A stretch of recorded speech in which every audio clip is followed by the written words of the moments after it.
السلام علیکم اسٹوڈنٹس، ایک بار پھر ہم حاضر ہوئے ایک نئی ویڈیو کے ساتھ۔ پچھلی ویڈیو میں ہم نے سبق اسلام میں عبادت کا تصور صفحہ نمبر 21 کی پڑھائی کی تھی۔ آج ہم صفحہ نمبر 22 کی پڑھائی کریں گے۔ ڈیئر اسٹوڈنٹس، آج کا ہمارا ٹاپک ہے قبل از اسلام عبادت کا تصور، یعنی اسلام سے پہلے عبادت کا کیا تصور تھا۔ ٹھیک ہے، لوگوں میں عبادت کے متعلق مختلف نظریات پائے جاتے تھے۔ ایک تصور کے مطابق لوگوں نے اللہ تعالیٰ کو کسی دنیاوی بادشاہ کی طرح سمجھ رکھا تھا، جیسے بادشاہ کے دربار میں جا کر اگر ایک شخص اس کے سامنے عاجزی و انکساری کا اظہار کرے تو وہ بادشاہ کی نظر میں اچھا انسان بن جاتا ہے، اگرچہ وہ وہاں سے باہر آ کر کسی کا حق مارے یا کسی پر ظلم کرے۔ ایسے ہی لوگ یہ سمجھتے تھے کہ جس طرح بادشاہوں کو قیمتی تحائف سے خوش کیا جا سکتا ہے، اسی طرح اللہ تعالیٰ کو بھی نظر و نیاز اور چڑھاوے چڑھا کر خوش کیا جا سکتا ہے، اور اس کے بعد انسان سب کچھ کرنے میں آزاد ہے۔ ایک تصور یہ تھا کہ جب تک انسان گھر بار چھوڑ کے جنگل میں نہیں جا بیٹھتا اور دنیا کے سارے رشتے ختم کر کے صرف عبادت میں مصروف نہیں ہو جاتا، اس وقت تک وہ عبادت گزار بندہ نہیں بن سکتا۔ بچوں، اسلام سے پہلے لوگوں میں عبادت کے مختلف نظریات اور تصور پائے جاتے تھے۔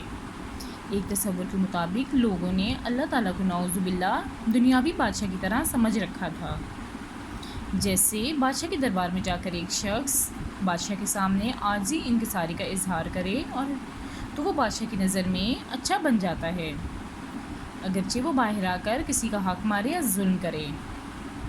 ایسے ہی لوگ یہ سمجھتے تھے کہ بادشاہوں کو قیمتی تحائف سے جیسے خوش کیا جا سکتا ہے، اسی طرح نعوذ باللہ اللہ تعالیٰ کو بھی نظر نیاز اور چڑھاوے چڑھا کر خوش کیا جا سکتا ہے، اور اس کے بعد انسان سب کچھ کرنے میں آزاد ہے۔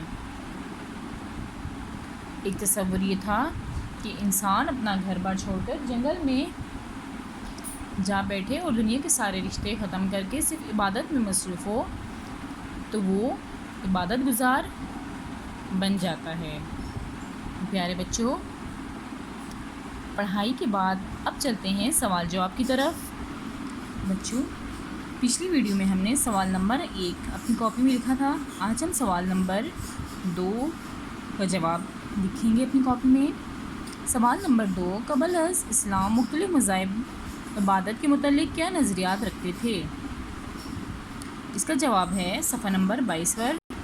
سوال نمبر 2 کا جواب ہے لوگوں میں عبادت کے متعلق مختلف نظریات پائے جاتے تھے۔ ایک تصور کے مطابق لوگوں نے اللہ تعالیٰ کو کسی دنیاوی بادشاہ کی طرح سمجھ رکھا تھا۔ لوگ یہ سمجھتے تھے کہ جس طرح بادشاہوں کو قیمتی تحائف سے خوش کیا جا سکتا ہے، اسی طرح اللہ تعالیٰ کو بھی نظر نیاز اور چڑھاوے چڑھا کر خوش کیا جا سکتا ہے، اور اس کے بعد انسان سب کچھ کرنے میں آزاد ہے۔ ٹھیک ہے، پھر ایک تصور یہ تھا کہ جب تک انسان گھر بار چھوڑ کے جنگل میں نہیں جا بیٹھتا اور دنیا کے سارے رشتے ختم کر کے صرف عبادت میں مصروف نہیں ہو جاتا، اس وقت تک وہ عبادت گزار بندہ نہیں بن سکتا۔ سوال نمبر 2 کا جواب پہلے یہاں سے یہاں تک ہے، پھر یہاں سے یہاں تک ہم لکھیں گے، اس کے بعد یہاں سے یہاں تک۔ بچوں، سوال نمبر 1 کی طرح سوال نمبر 2 بھی آپ نے اپنی کاپی میں لکھنا ہے۔ امید ہے آپ کو آج کی ویڈیو سمجھ آ گئی ہوگی۔